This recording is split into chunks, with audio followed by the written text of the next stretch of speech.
Madame, Monsieur, bonsoir. Bienvenue aux 20h. Pas de bonus sans malus. Cette règle de l'assurance s'appliquera aussi aux traders dans les banques françaises. C'est une des mesures annoncées tout à l'heure par Nicolas Sarkozy à l'issue de sa réunion avec les banquiers. L'adolescente de 14 ans qui avait disparu dans les Pyrénées-Orientales il y a 5 jours a été retrouvée à Toulouse. Elle affirme avoir fugué et ne pas avoir subi de sévices.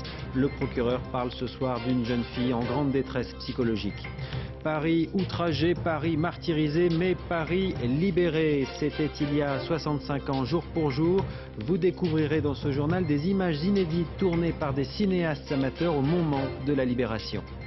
Les jeunes ne font pas assez de sport, surtout les filles. C'est ce que révèle une étude qui montre que les adolescents en France sont presque 2 fois moins actifs physiquement que dans les années 70. Enfin, filles ou garçons, les Sud-Africains s'en moquent. Ils ont accueilli triomphalement la médaille d'or du 800 mètres féminin au championnat du monde d'athlétisme de retour de Berlin. La polémique autour de son sexe a même été dénoncée par le président sud-africain qui parle d'humiliation pour cette nouvelle héroïne nationale. Mais d'abord, on commence avec les nouvelles règles qui vont s'appliquer pour les traders dans les banques françaises. Elles ont été décidées tout à l'heure au plus haut niveau par le chef de l'État qui avait convoqué les grands banquiers à l'Élysée. Désormais, les traders devront attendre 3 ans pour toucher l'intégralité de leur bonus. Et si à l'issue de cette période, leurs investissements ont été mauvais pour la banque, ils en paieront eux aussi le prix. Ce n'était pas le cas jusqu'à présent. Caroline Thébault, Thierry Breton. Tenue correcte exigée pour cette 7e rencontre en 1 an entre les banquiers et le président. D'abord, le dossier des bonus. Ces primes doivent être davantage liées à la performance sur la durée et les versements plus étalés dans le temps. Exemple pour les plus gros bonus 2009. 1/3 sera versé en 2010, le reste pendant les 3 années suivantes, dont une partie en actions de la banque. Première conséquence pour la BNP, ce ne sera pas 1 milliard mais 500 millions d'euros mis de côté pour les bonus de cette année. Les banques acceptent aussi un système de malus. Si la performance n'est pas au rendez-vous, les primes ne seront pas versées en intégralité. Pour plus de transparence, les banques devront informer du montant de ces primes la Banque de France et les actionnaires. Pour la première fois, l'État menace de sanctions. Il ne travaillera plus avec une banque si elle ne respecte pas ses règles. Il empruntera de l'argent ailleurs pour rembourser sa dette. Des règles que les banques disent aujourd'hui accepter en attendant des mesures internationales. Il est naturellement indispensable que de telles bonnes pratiques soient appliquées dans tous les pays. C'est la condition pour assurer la pérennité du dispositif exigeant auquel nous nous soumettons aujourd'hui. Nicolas Sarkozy veut rencontrer la chancelière allemande le 31 août pour arriver avec la même proposition au prochain G20. Autre volet de la réunion, le dossier des crédits. Nicolas Sarkozy demande aux banquiers d'accentuer leurs efforts sur les PME via les crédits de trésorerie, ces prêts destinés aux dépenses courantes. Sur ce dossier, les banquiers estiment pourtant avoir déjà joué le jeu, malgré la crise. Et concernant les bonus, pour vérifier que ces nouvelles mesures soient bien mises en œuvre, le chef de l'État a nommé un superviseur des rémunérations pour les banques bénéficiant d'une aide publique, un tsar des rémunérations selon l'expression de Nicolas Sarkozy. Il s'agit de Michel Candessus, l'ancien patron du Fonds monétaire international. Alors pour éviter de pénaliser les banques françaises, il faudra trouver un accord au niveau mondial. Le chef de l'État, vous allez l'entendre, s'est engagé à défendre un tel accord. Selon lui, c'est une urgence économique et morale. On l'écoute. J'ai été scandalisé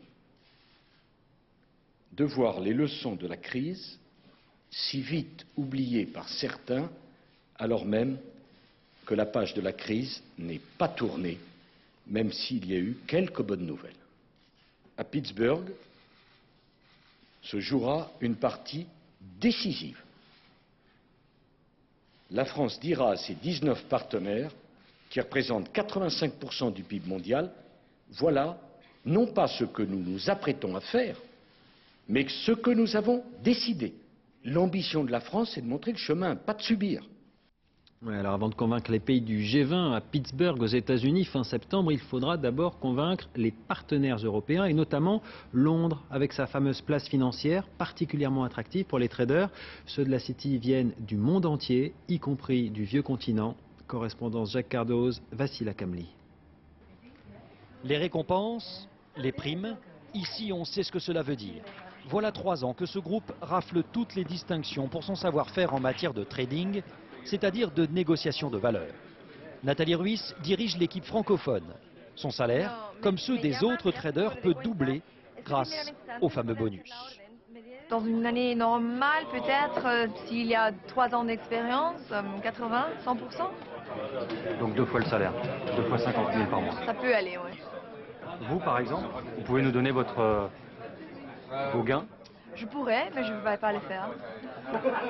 Ici, on peut passer de 70 000 à 140 000 euros par an en fonction des résultats de l'entreprise, mais pas de ses propres résultats. De quoi limiter les risques. Cette disposition doit d'ailleurs être généralisée. Mais pour cette tradeuse, en matière de bonus, tout n'est pas faisable. Je ne sais pas si c'est possible, si c'est faisable, par exemple, de dire non, la société, elle peut seulement donner 20% de bonus pour tout le monde. Elle peut seulement max autant, quoi. C'est très difficile de donner une seule règle. L'autorité des marchés britanniques a déjà prévu 27 mesures, comme l'étalement du versement des bonus sur 3 ans ou encore leur indexation sur les résultats à long terme. Mais le gendarme de la finance londonienne a déjà fait savoir qu'il n'était pas question d'aller plus loin.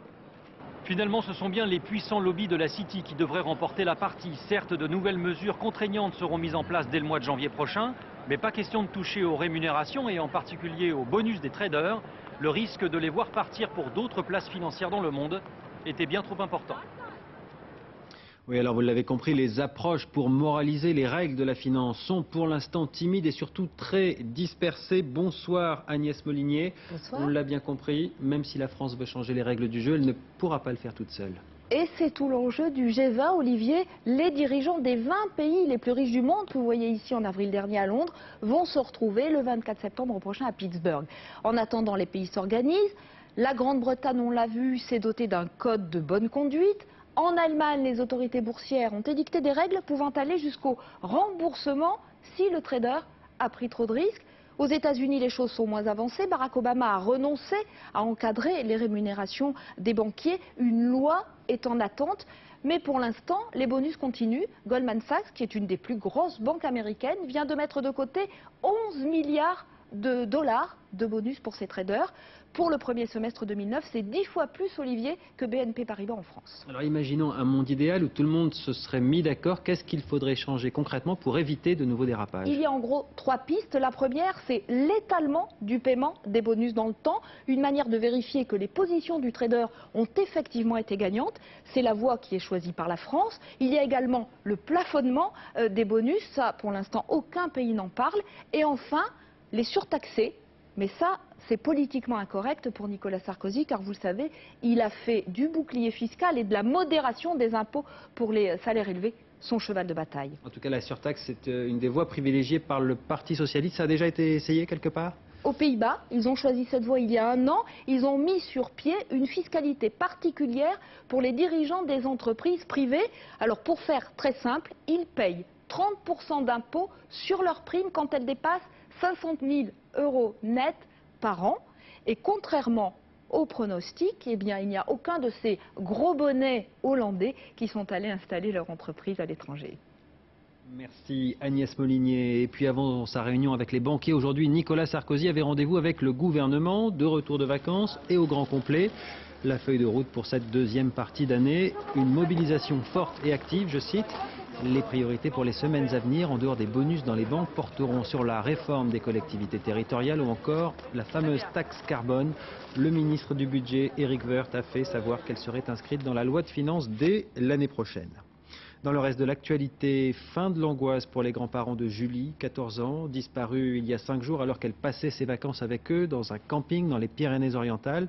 Les policiers l'ont retrouvée tôt ce matin. Elle errait dans les rues de Toulouse, apparemment en bonne santé, mais dans un état de détresse psychologique évident. Arnaud Comte, Hélène Vergne, Françoise Mazou. Julie errait sur ce boulevard de Toulouse lorsqu'elle a été retrouvée vers 3h30 du matin par les policiers. Très vite, l'adolescente de 17 ans décline son identité. Elle est saine et sauve. Des prostituées qui fréquentent ce quartier l'auraient hébergée et aidée durant sa fugue. Une fugue programmée selon la jeune fille.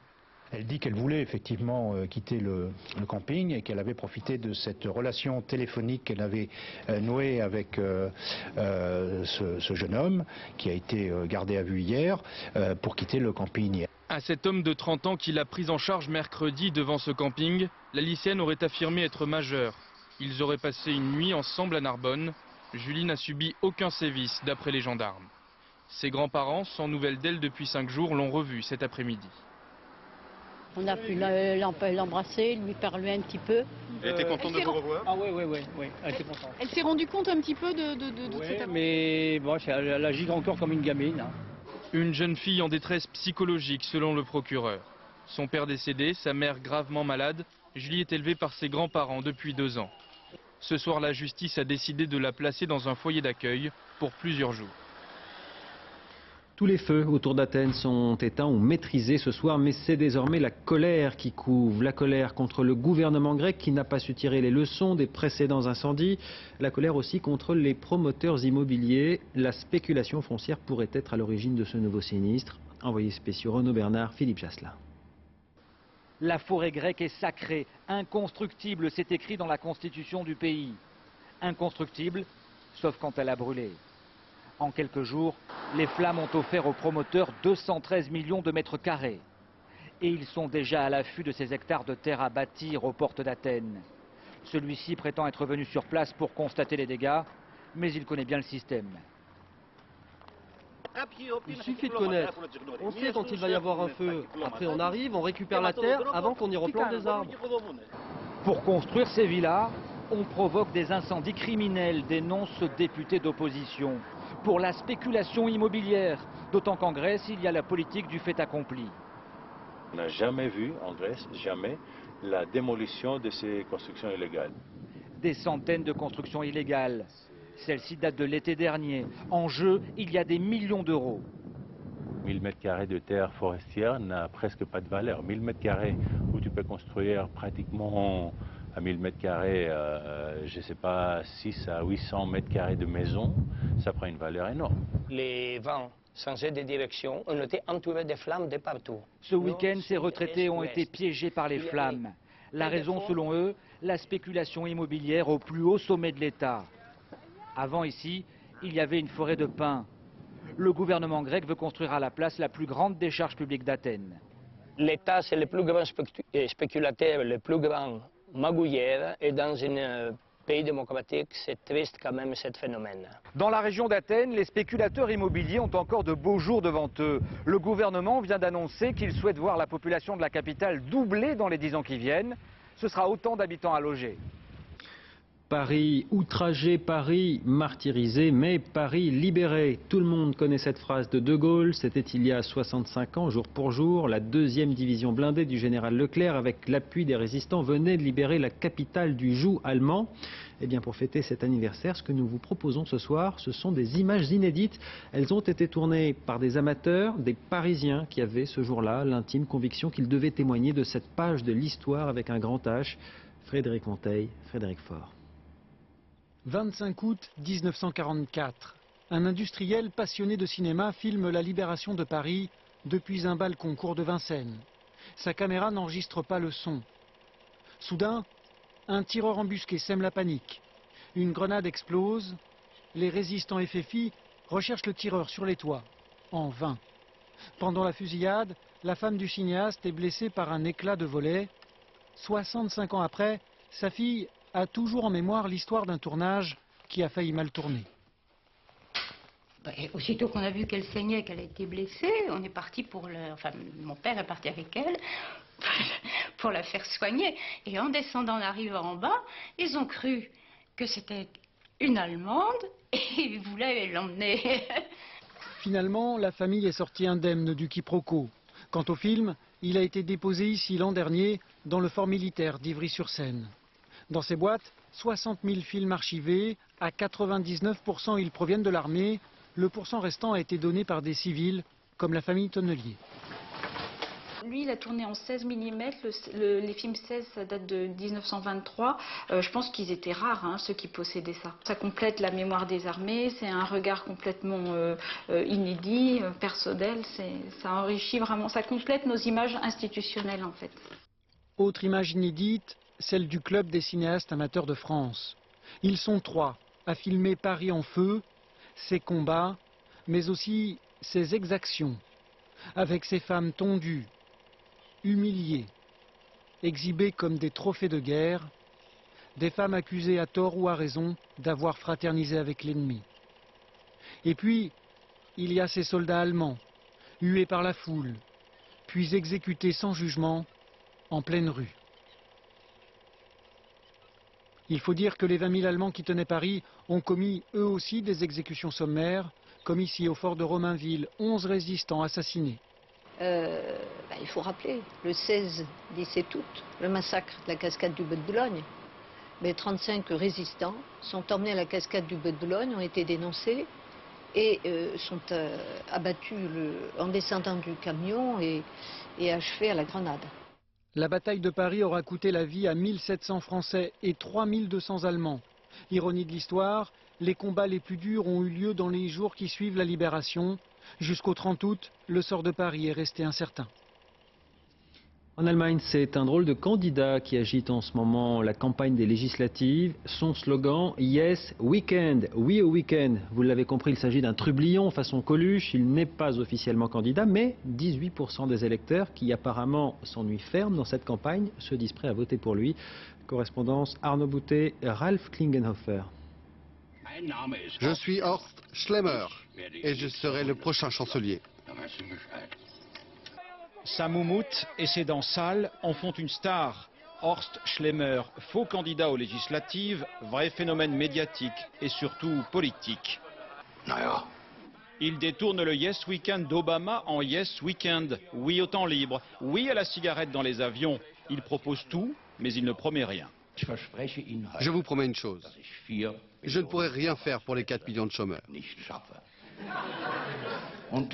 Mais si par hasard j'y arrive, alors surtout la prochaine fois, ne revotez pas pour moi. 18% des Allemands se disent pourtant prêts à voter pour ce Coluche local qui à la télévision se moque d'Angela Merkel. Son film n'épargne personne, tant mieux, répondent les spectateurs électeurs. Il est drôle. C'est bien que nos responsables politiques voient comme ils sont perçus. La véritable campagne électorale est très calme. Je souhaiterais une campagne plus présente avec plus de contenu. Les grands partis ne se distinguent pas vraiment. Pour se distinguer, une affiche très sérieuse a pourtant fait sensation. Le décolleté d'Angela Merkel avec un slogan « Nous avons davantage à vous offrir ». Mais l'affiche a été retirée. Beaucoup d'observateurs annoncent une victoire de la CDU de Merkel et Schlemmer ne sera jamais chancelier. Au Reichstag siégeront les députés, mais rarement une campagne n'aura été aussi molle. Et il fallait bien un clown et quelques décolletés pour faire parler de ces élections qui jusqu'à présent ennuient profondément les Allemands.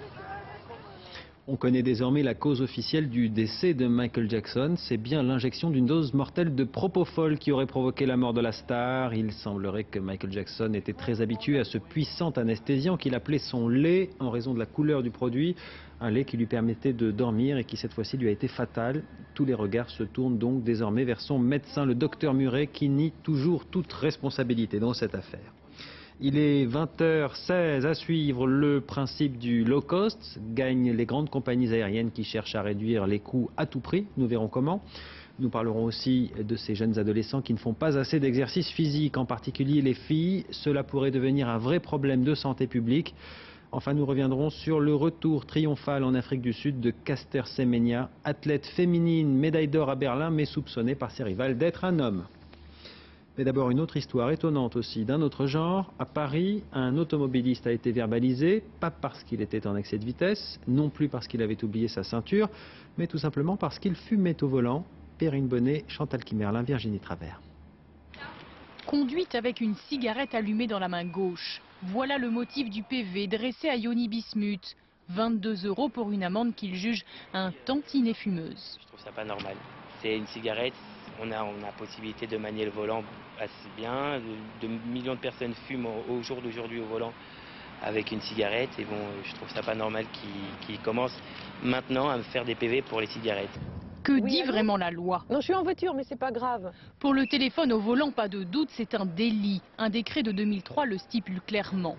Mais pour le reste, le code de la route est quelque peu évasif. Tout conducteur doit se tenir constamment en état et en position d'exécuter commodément et sans délai toutes les manœuvres qui lui incombent. Bref, c'est aux policiers d'apprécier Et pour cet avocat spécialisé, il y a eu erreur d'appréciation. Si on vous interdit d'allumer une cigarette, on vous interdira de passer les vitesses, on vous interdira de baisser le pare-soleil ou éventuellement de remercier quelqu'un qui vous laisse passer. Donc c'est strictement stupide, illégal et en tout cas de cause abusive. En janvier, une conductrice avait déjà écopé d'un PV similaire, finalement classé sans suite.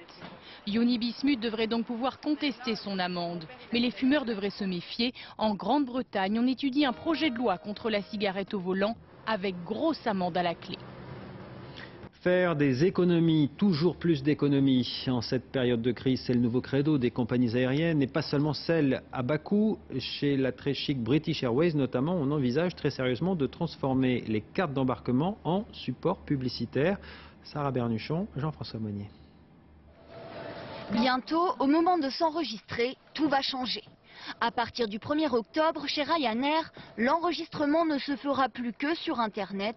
Les comptoirs à l'aéroport seront supprimés. Offrir des prix bas, c'est vraiment le moins de services rendus, c'est vraiment de déplacer les passagers d'un point A à un point B. Et les passagers sont ensuite libres de payer des frais supplémentaires pour avoir des services supplémentaires. C'est ce modèle, service contre supplément, qui fait réfléchir les grandes compagnies aériennes, car elles doivent faire face à la crise. Moins 8% de voyageurs en 2009 et un chiffre d'affaires en baisse de 15%. Alors, les clients sont-ils prêts à réduire le confort en avion pour payer moins cher? Sur un petit voyage, ça ne me dérange pas de ne pas avoir de repas. Ou de la publicité sur un billet, c'est pas gênant. Autant prendre une compagnie low cost. Si on prend un British Airways ou Air France ou KLM, c'est pour avoir des services supplémentaires. Côté compagnie, c'est donc la foire aux idées. Chez British Airways, des bagages supplémentaires payant moins de repas et bientôt de la publicité sur ses cartes d'embarquement. C'est une source de chiffre d'affaires complémentaire pour British Airways qui nous permet de gagner de l'argent sur la publicité et donc de ne pas avoir augmenté le prix des billets d'avion. De son côté, Air France va lancer une nouvelle classe intermédiaire. Elle s'appelle Premium Voyageur. Elle sera meilleur marché que la classe affaires, mais avec des sièges plus petits et moins de services. Après les avions, on va s'intéresser maintenant aux bateaux, aux paquebots plus précisément. Si le secteur du tourisme a souffert de la crise cet été, les croisiéristes, eux, ont connu un boom spectaculaire. Il y a quelques années, ce type de voyage était considéré comme vieillot, has-been comme on dit. Mais les jeunes apparemment sont de plus en plus nombreux à vouloir larguer les amarres et la croisière s'amuse à nouveau. Juliette Guérin, Claire-Marie Dany. Port de Marseille. Embarquement immédiat pour Denise Soubéran, sa fille et ses petites filles. Pour leurs vacances en famille, elles ont opté pour une croisière. Une semaine en Méditerranée à bord du Splendida, un géant qui peut accueillir jusqu'à 4000 passagers. Wow. C'est beau, il y a tout qui brille, même là, tout doré. Super beau. À 4, elles se partagent 2 cabines, tout confort. Très important la salle de bain. Oui. Elle est bien importante. Il y a une glace aussi. Alors comment tu le chantes? C'est la 3e fois qu'elles partent en croisière ensemble. Aquagym, pourquoi pas. La croisière, c'est un petit point de rencontre pour tous nos goûts différents. Et c'est avant tout le plaisir de l'itinérance. Un voyage de port en port. Moi j'aime beaucoup les arrivées, découvrir un nouveau pays que j'ai jamais vu, surtout en bateau. Je crois que c'est par les airs et par la mer, il n'y a pas plus beau. Mais ce qui intéresse surtout les adolescentes, c'est ça.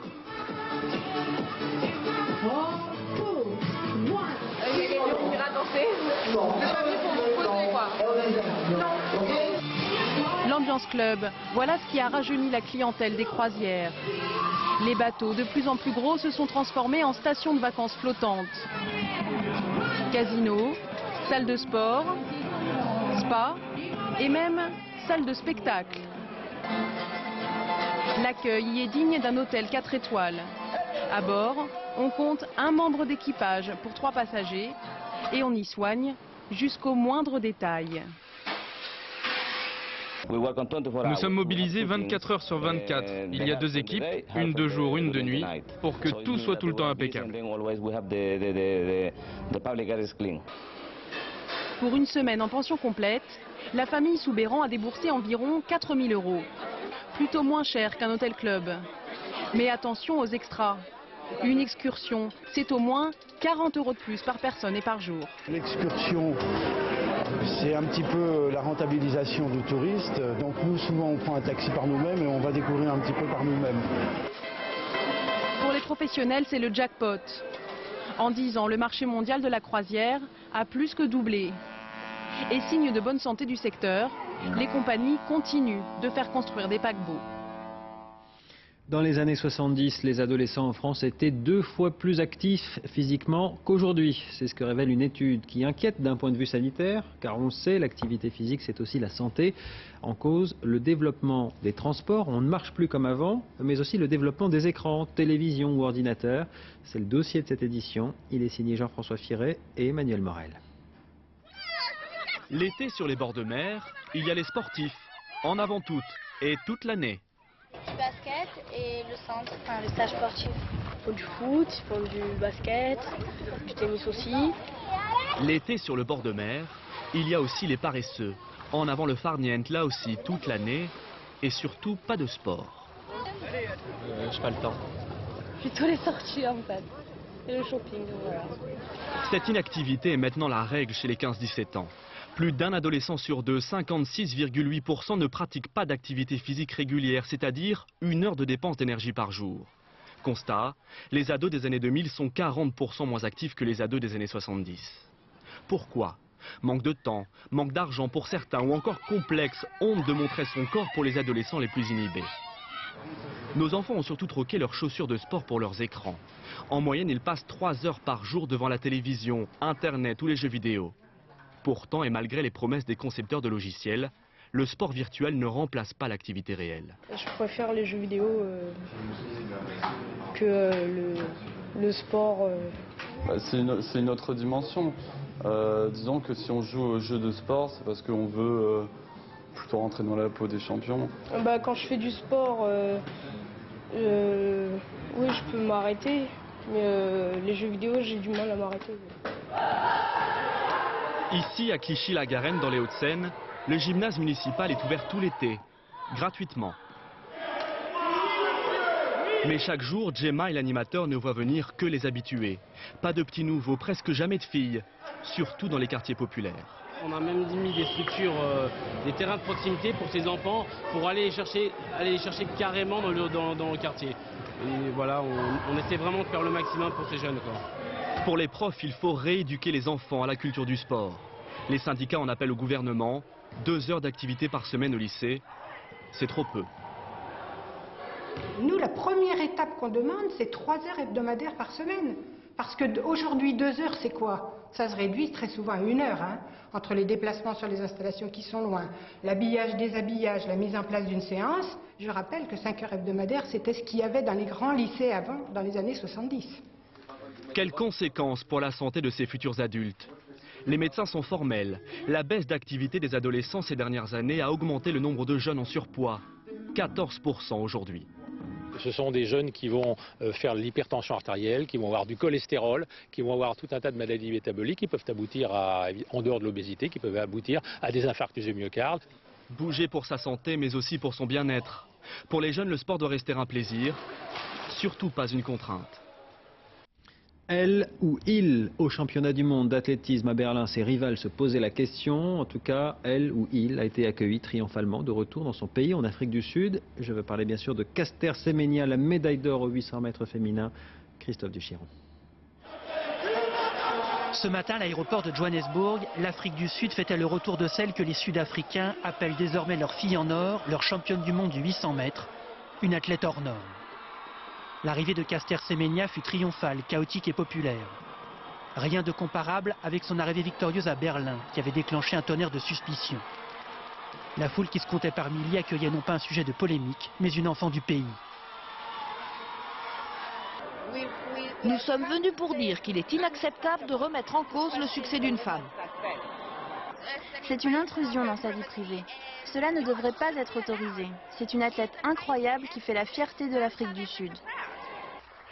Après l'aéroport, mademoiselle Semenya a été reçue avec les autres médaillés par le président sud-africain Jacob Zuma, qui a salué son courage, sa dignité. Et puis Caster Semenya s'est exprimé sur un seul sujet, sa victoire. Je ne sais pas trop quoi dire, c'est cool d'avoir gagné. Je suis contente de rentrer à la maison. C'est ainsi qu'Aster Semenya n'échappe plus à l'attention médiatique. Son insolente victoire, son apparence physique, son identité sexuelle. Est-elle un homme qui s'ignore? Tout le monde en parle, alors qu'il y a 15 jours, le monde l'ignorait. Depuis, les caméras sont venues jusque dans son village d'origine, dans un township d'une grande pauvreté au nord du pays. On a sorti ses médailles, on a interrogé sa famille, on a montré son acte de naissance. À l'âge de 18 ans seulement, qu'Aster Semenya a réussi à triompher de l'adversité sportive, mais pas encore des apparences. Culture, on va parler maintenant d'un jeune groupe français qui, en 3 mois, a réalisé l'exploit de vendre 150 000 albums dans le monde, dont 100 000 aux États-Unis. Voici Phoenix, la Versailles Touch version rebelle chic. Christophe Hérault, Éric Delagneau. Depuis 10 ans, dans le rock français, Phoenix, ça rime avec Versailles. Pour la sortie de leur 4e album, une question, ont-ils encore un rapport avec cette ville ? Petit flashback pour un début de réponse, septembre 2008, exposition Jeff Koons dans le château. Je me souviens avoir vu l'exposition de Jeff Koons à Versailles. Nous, on a grandi à Versailles. Et voir ce truc-là à Versailles, d'un seul coup, il y avait un nouveau souffle. Je sais pas si c'était vraiment les œuvres, mais c'était plus le fait d'aller dans le musée le plus établi du monde et puis d'y mettre une statuette de Michael Jackson avec son singe. S'ils se sont cette fois-ci inspirés du pop art, Phoenix reste associé au cinéma. Ils se font remarquer avec les bandes originales des films de Virgin Suicide à Marie-Antoinette. Et le 7e art les mène même à Cannes avec Sofia Coppola, complice en musique et dans la vie. Leur 4e album s'appelle Wolfgang Amadeus Phoenix. Ils enregistrent leur clip à Bayreuth. C'est chic, mais ils espèrent toujours garder un côté mauvais garçon.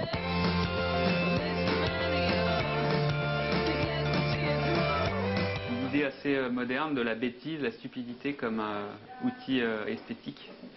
C'est quelque chose d'assez qui nous plaît, ça.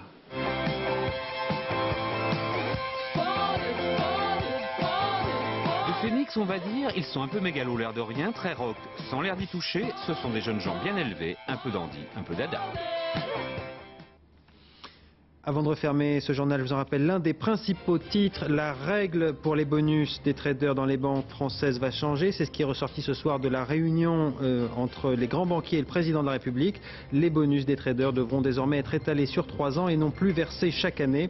À l'issue de cette période, si les investissements réalisés ont fait perdre de l'argent à la banque, le trader en paiera aussi le prix, ce qui n'était pas le cas jusqu'à présent.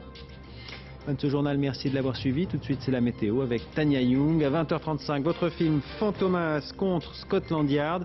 Dès demain, vous aurez le plaisir de retrouver Sophie Le Saint à 13h. Pour ma part, je vous donne rendez-vous à 20h. Excellente soirée sur France 2.